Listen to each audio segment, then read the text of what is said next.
War doch gar nicht mal so schwer. Ich hab's immer rausgefunden. Inori, I'm sorry, but there's another evidence that Hatano is the culprit. Inori's argument is clear. The culprit wouldn't hurt themselves, right? Of course, isn't it? If you're a killer, you're not supposed to aim yourself. What if it was calculated to induce the thought? What? Mm. What are you talking about, Maeda? Surely you don't mean... If you are a criminal, you can never hurt yourself. What if you were doing a self-play to deliberately draw out that thought? Otherwise, there's no gain for a killer to install a wire. They ended up murdering and finished the process, but after that, when they installed a wire and aimed at someone, it only adds suspicion. There's no benefit from it for the killer. Something. Maybe there was a reason to be put there, isn't there? That's right. I'm sure there is. That's why Ayami-chan is not the culprit and... That's not the only thing. Even if the killer had some reason, they installed wires to target someone. Even so, how exactly do you intend to cut the leg tendon? Our straight length and calf size are all different. That's... Hey, cutting the tendon may not have been the purpose. Ayami-chan suffered a fatal injury because of bad luck. If that's the case, I won't install the wire. You don't need to use wires while holding a risky future. Then, I was aiming at Ayami from the start, so installed the wire exactly at the position of Ayami's tendon. How do you know that? It is difficult to know the position of a tendon with a prior knowledge, but you install it while calculating? The trap to trip over? The only one of us who has that knowledge is the surgeon, Inori. Her own legs at the same time, who knows more about muscles of athletes than Hatano herself. That she can't be. Inori. Hatano was never caught in a trap because of bad luck. Because she was caught in a trap she installed, she was able to produce such a perfect tendon cutting accident. Oh, that was pretty good. It's really her. Why did Hatano... Well, I'm the one who saw Hatano's wound. I can't believe that she made a wound so full of evil intention. Ayami-chan can't be the culprit. I'd rather be the culprit, even if I'm executed, only for Ayami-chan. I can't believe it either. I wish it was all a lie. I wish it was all dreams. I wish my reasoning had been turned into a mess and wake up from this nightmare. Is this how everything ends up? You can see it like that. Overall, I have the same opinion as Maeda, but I want to hear at least a confession from her mouth. Because I have to make sure. Well, it's too late to argue at this point. Ayame Hatano, can I take your vote of silence as your affirmation of your crime and end this already? Wait, not Ayami-chan. It can't be her. After all, it was me who stepped to Mori. I'm the one who gets executed. I'd rather do that. Ayami-chan is innocent. Akane doesn't have to be executed. Ayami-chan. And of course not me either. Ayami-chan. Going to throw a last act, huh? It's not that. I just want to survive with Akane and leave this place. That's it. Your crime is already logical and there's nothing wrong. Do you think force will work? I'm not convinced. If I'm the culprit, you haven't proven it without a doubt yet. Isn't the trial supposed to be won? After you convince the criminal to admit their defeat? You fool. What are you going to do? Does anyone know any evidence to satisfy this killer who talks like that? It doesn't matter if I tell you, but wouldn't it be less fun? What a slacker! It's a trial, and you have to take it seriously, I tell you. It's all over anyway. I have to play around while watching this futile struggle. But there's no mystery to solve anymore. What are you planning to do now? Even if you say that, Ayame-chan's words assume, what if Ayame-chan is not saying they're the culprit? Nevertheless, it's hard.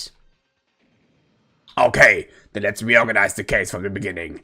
Then we may notice if something was missed. Let's go ahead. Go? Where are we going? Stay still, you crazy big guy. One more. The definitive proof that convinced Hatano. I think there's something left. If Hatano is convinced by saying this. She's convincing. How I should react. Hatano is the culprit. Should I just accept that? Even so, I have no choice but to do it as long as I've come to this point. And then show them the proof of a crime. From now on, terminating talk shooting will commence. Yes, please. Terminating talk shooting is a game that offsets the accusations of an opponent. You can only present conclusive evidence so that no more excuses are made of. When the speech bubble of the opponent remark appear, move the crosshair and push the decision key to destroy it. If it's not destroyed, it damages the player and disappears after a certain amount of time. Top of the bubble, an icon representing the opponent is displayed. The number of icons is the health of the bubble. Also, your bolts have to be reloaded from time to time. Each time you destroy the speech bubble, the opponent's health is reduced, little by little. When the health is dropped, a final blow will show up by combining the words that are the conclusive evidence. If you run out of speech power, you will suffer HP damage instead. Start over. Be careful. Ich hoffe mal, dass das übersetzt wurde auf Englisch, denn sonst wird schwierig. Muss ich gestehen. Oh. I'm not the killer. Think again, Maeda.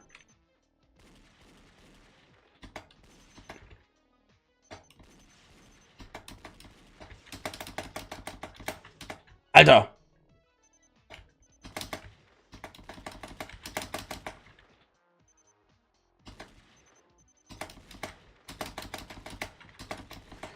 Das ist anstrengend, ey. Aua!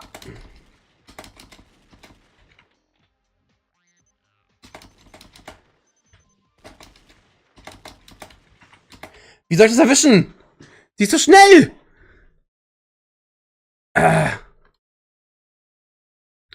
Wie soll ich da durchkommen? Die ist viel zu schnell dafür. What the? Kann ich die Maus benutzen? Nee, oder? Kann ich nicht. Ich muss ja damit arbeiten. Aber die ist viel zu schnell dafür.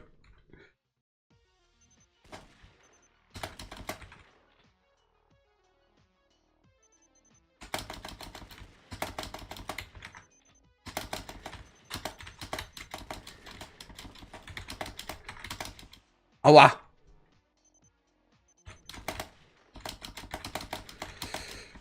Mist.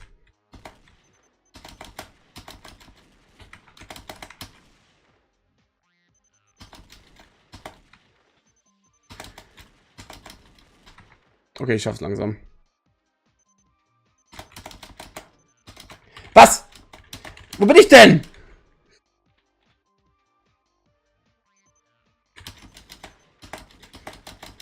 Okay. You can hurt yourself without cut. No, warte. Left side by hand cut. Sie wollte eigentlich die Thigh treffen und hat sich verfehlt, oder wie? War das ihr Plan? Oder was soll das heißen? Nicht perfekt, hallo, soll es heißen. Ich sag aber perfekt. Frechheit. First, I want to ask Inori just to be sure. To me? Of course. Why did Hatano say she was injured? A thigh. More precisely, left side right leg laceration caused by hamstring injury. Although... Hey, Maeda. Why are you asking them this for all of a sudden? Or dealing with me? Are you giving up after all? Inori, the hamstring refers to a muscle that is important in keeping the leg straight, right? Where exactly is the location of that muscle? Right. On one of the 3 places that connects the hip with the leg. To put it simply, it's a muscle that is widely distributed. The back of the leg. That's it. But what is this explanation for? Hey, don't talk about anything that doesn't matter, Maeda. Since Ayame-chan is innocent, there's no more room for refutation anymore. No, this is important. Very important, in fact. Inori's words just had a decisive clue that Hatano is the culprit. Eh? Everyone heard what Inori said, right? Hatano's injury is on the back muscle of the left thigh. Yeah, the back. But then why did Hatano go forward to pick up a flashlight and the back of the thigh end up hurt? What? Oh, it's true. Only cared that Hatano was hurt. I didn't think it was suspicious, but it's weird when you think about it. She stumbled forward, but she got hurt on the back of her leg? That's... Even if I fall back, my nose break, but I guess it doesn't matter now. Verstehe ich nicht. I can't think of any other reason but one. Hatano, from the very beginning, on her own volition, she was caught deliberately in the trap to inflict a wound as fatal as possible. My God, then, it means that it was entirely self-inflicted. Really? I don't know why you did that, but it may have been to pretend to be a victim and to be less suspicious. It's my guess. That can't, no, something, there's gotta be a mistake. Hatano?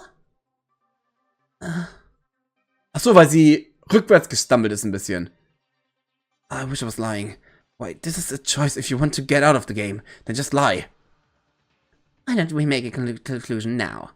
I wasted enough time, and I'm getting tired of various factors, such as the vitality of a cockroach, of Taira Akane, and Tomori Kizuna, although I believe it's all over now. No!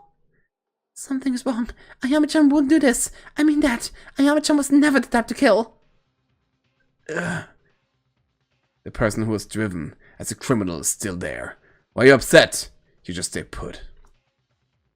Taira, it's really hard to accept, but we have to accept the conclusions we've drawn. Otherwise, nothing will end. And nothing will begin. Now then, finally, let's do a final summary of all the events thus far, so that everyone can accept the answers we have presented. So everyone can choose. From now on, the climax reasoning will begin. Da brauche ich nicht für. Aber ich würde sagen, der Climax beginnt im nächsten Part. Ich freue mich drauf. Ciao.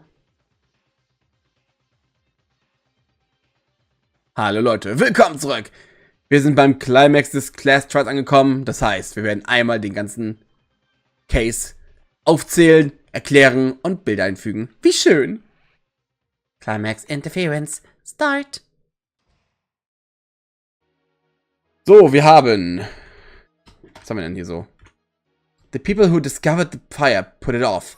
Even the couple was also involved. The couple blocked a large amount of blood from dripping with a piece of cloth that covers the entire body. Tyra came to the switch room at someone's request. The couple deliberately tripped over a wire trap they installed. It also left injuries so severe that they could not use their leg for the rest of their lives.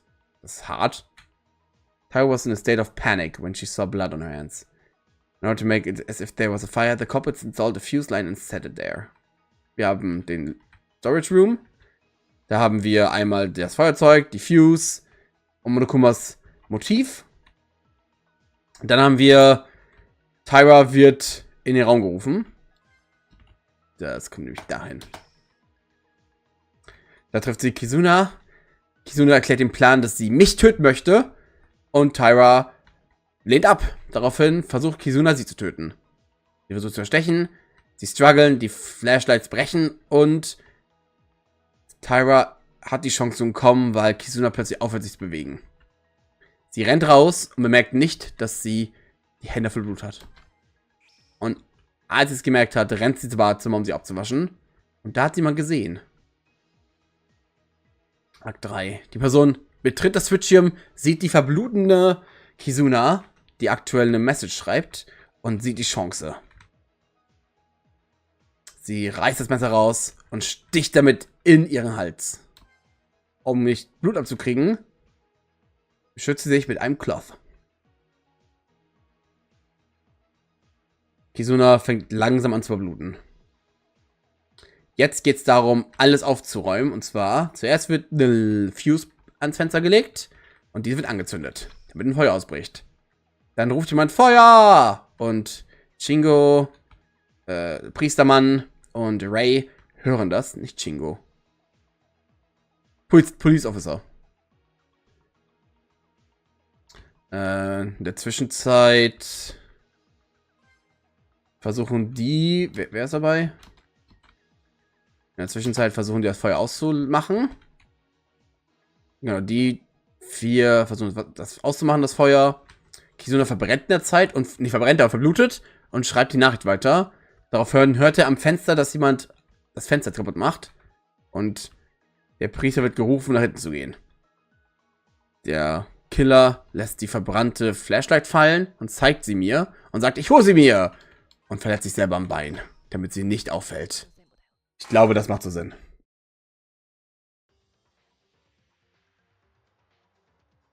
The start of this case begins after the first trial, ends and the second floor opens. It was a late night on the second day after she got out. At this point, there was someone who stopped by the antique shop for an appropriate purpose. Ein Feuerzeug. She got some tools from the antique shop. The tools they brought this time were the fuse, lighter, flashlight. Surprisingly, this person's identity was Tomori, who was also the victim of this incident. Now we know, but Tomori has been planning. The murder this time, yeah, even before we shared our motives. All of the tools she picked up earlier were tools that Tomori had procured in advance for use in the murder. As a result, she died, and the real culprit of this case was the one who used the tools that she had prepared, however. On the morning of the third day, the Tori, who stopped by the antique shop every time, must have noticed that some items have already been missing. Sadly, he didn't tell us because he thought it was a simple mistake and would have created confusion. So without anyone knowing, Tomori's murder plan proceeded slowly. And then Monokuma gave us the motive. As everyone knows, this motive was a note with our secrets, but it was a joke that nobody cared about. But only Tomori was different. Tomori thought she could use this motivational note, so she decided to add a step to her original plan. That's right, me. It was an operation to use the secret note of Yuki Maeda to capture Taira and join forces. Tomori told Taira to come to the Switchium alone, and Taira headed to that place without any doubt. Ich mag die Zeichnungen, die sind sehr süß. Taira may seem a little petty, but in fact, she wasn't actually swayed. Tomori expected this to happen, and after the second day onwards, by acting weak, she wanted to weaken our boundaries. The appearance of being lonely, the appearance of hesitation, the appearance of accepting us with tears.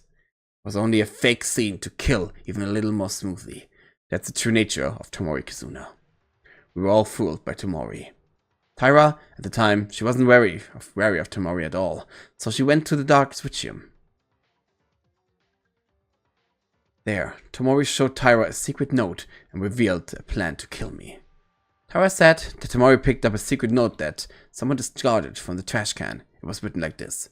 Yuki Maeda may actually know the identity of the mastermind.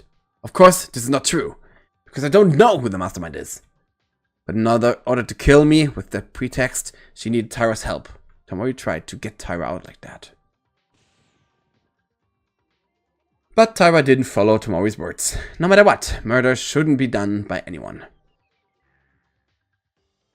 When things didn't work out as intended, Tomori gradually began to reveal her nature. Once Taira refused, she couldn't let Taira leave, the one who had heard the murder plan. So instead, Tomori changed the target. The one who she expected to refuse her was decided to be killed in front of her.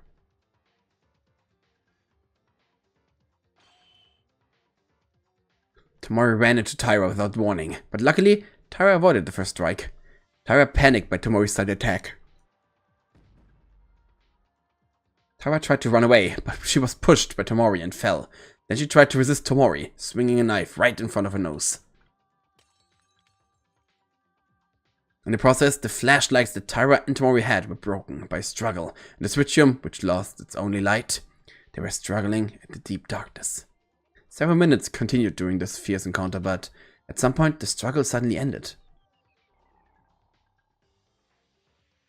I don't know why Tomori became quiet, but Taira, who was in danger of her life, decided to leave the Switchium because she wanted to get out of the situation.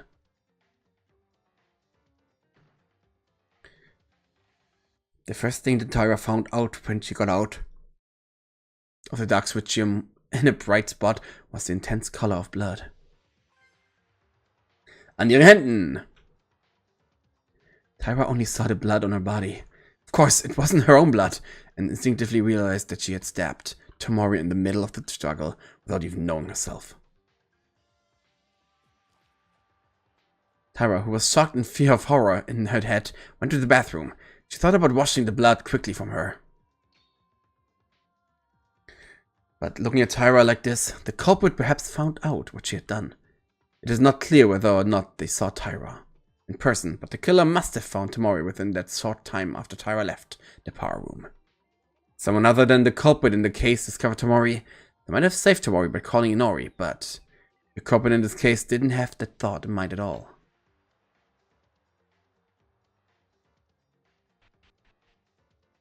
In any case, the culprit who noticed the situation in the switchium must have found Tomori in a dying state caused by Tyra.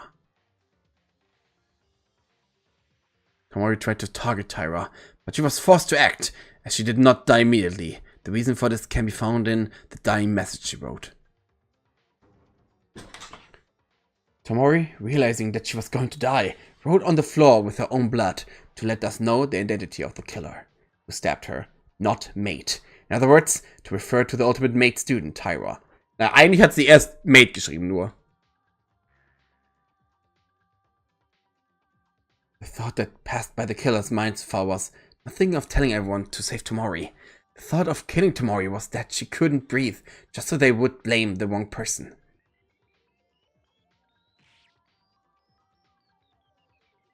For them, the killer committed a terrible act that was hard to think of as a human being. In order to give a certain final blow, they first pulled out a knife stuck in Tomori's stomach. It was already cruel enough to do this, however. They aimed the knife again at Tomori, just to put it back on her neck.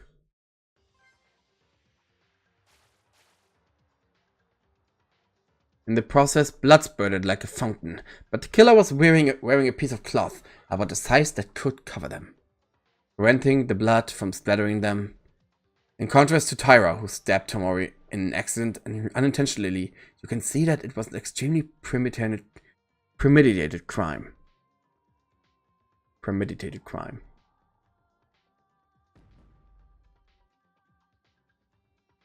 That's how Tomori lost their strength to live.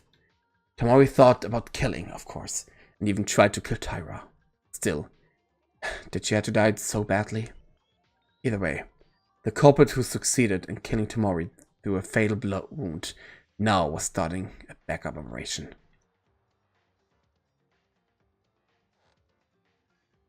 First, the killer installed the fuse, drawing a line around the wall of the switchium. I don't know where Tomori originally intended to use it, but they used the tools Tomori had. At the end, since Tomori prepared the tools, the killers themselves couldn't be suspected of this act. In actuality, we had a pretty hard time figuring out who brought the tools because of this.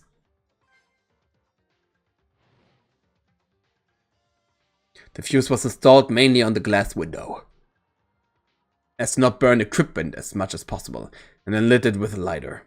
The lighter who was originally brought by Tomori, and the reason the glass was made to break automatically was because when the temperature inside the switchium becomes hot after a certain period of time, using the temperature differences between indoors and outdoors, while the criminal themselves was with the others. If they heard the crackling sound, as long as they made them think, someone inside the switchium broke the glass. The killer had the perfect alibi. This was the unusual structure of the switchium, and the glass window was cleared. It was possible because of the characteristics of the room, but this trick wasn't that meticulous.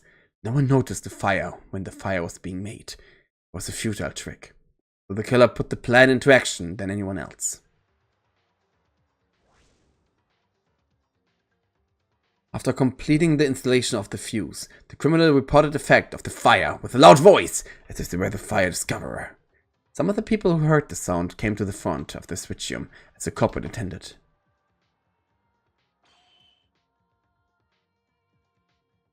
Those who heard the killer's voice at the time were Kinjo, Mikaru, and Uehara. Those three people.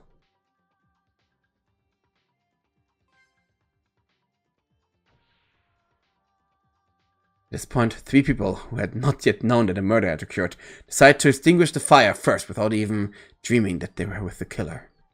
3. No, even the killer came with a fire extinguisher from the hallway and started to extinguish the flames. Währenddessen lebte sie noch. But then, to us, to the killer, to anyone, something unimaginable happened. Tamori must have had their throat pierced, but the kitchen knife was still alive. It's strange enough to say that. It's a contradiction when you think about it in general, but Tamori, the victim, was holding on to the thread like a lifeline. And Tamori used all of her last strength. She corrected the dying message that wrote to mate, with a large X next to it. In other words, it was telling us this, not the maid. I would like the killer's name instead, but just next, with the throat stabbed, it was already an incredible feat to do. After correcting the die message, Tamori's life was gone. Bleeding because her heart was beating until then, the amount of blood increased more than that of an ordinary person, and thanks to that, we could prove Tamori was still alive. Of course, that would have been fatal for the killer, yes. Originally, only looking at the words mate put Tyra in doubt. She could have done it, but because the X was left remaining for no reason, the elaborate plan was doomed to fail.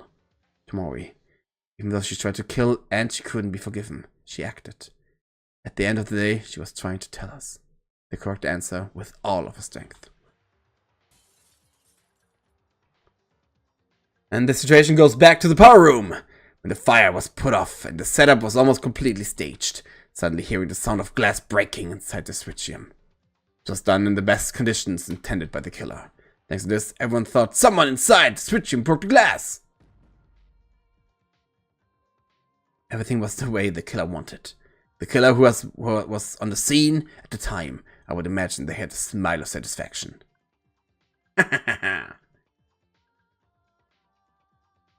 The 3 of them except Uhara, who went to watch the entrance to check the sound, went inside the switchium, and there saw Tamori's body. At that point, the body discovery announcement rang. The others who heard the body discovery announcement arrived one by one, everyone gathering in the power room. Perhaps Tyra, who was in the bad position of the third party at this time, was more surprised because Tyra did not know the existence of the criminal. She thought she was the culprit. And yet a fire incident happened that Tyra herself did not know. So when we received the Monokuma file and started investigating, the killer started the last act. First, the killer puts the third flashlight they used on the floor. The flashlight was also in a state of charcoal because it was caught in the fire. The reason why it's because they threw something that catched our eyes on the floor in order to create a certain situation. The killer installed a sharp wire on the way to the flashlight, and she talked as if she had found a flashlight and voluntarily walked to pick it up. Yes, even though she knows they have a sharp wire installed.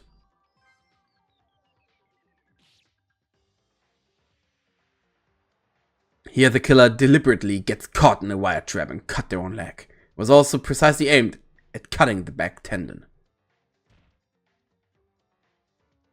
I didn't even think at the time that the killer was going to cripple their own leg, although it was the culprit's intention to make us think so. One mistake of the killer here is that the rear tendon was cut despite walking forward. But I didn't even think about it, because a person who saw an injury one at the time wouldn't think that. Must have been the culprit's idea, whose purpose was to get out of here. The culprit even gave up one leg of themselves and showed a look of being a victim in all this. Thanks to it, we almost got hooked to thinking, would you cut your own leg? Staring at us, the killer would have been laughing inside. In this case, there were 3 people, including the killer, Tamori, and Tyra. But also most of the suspicions went to Tyra, so the identity of the killer was ambiguous. However, as a result of matching Tyra's honest statement with various situations, we were able to uncover the identity of the killer. The criminal who tried to hide their identity by throwing away the leg. The perpetrator who committed such a terrible thing to Tamori. The identity of the culprit who was smiling with a smile of deceit, watching our actions behind the scenes.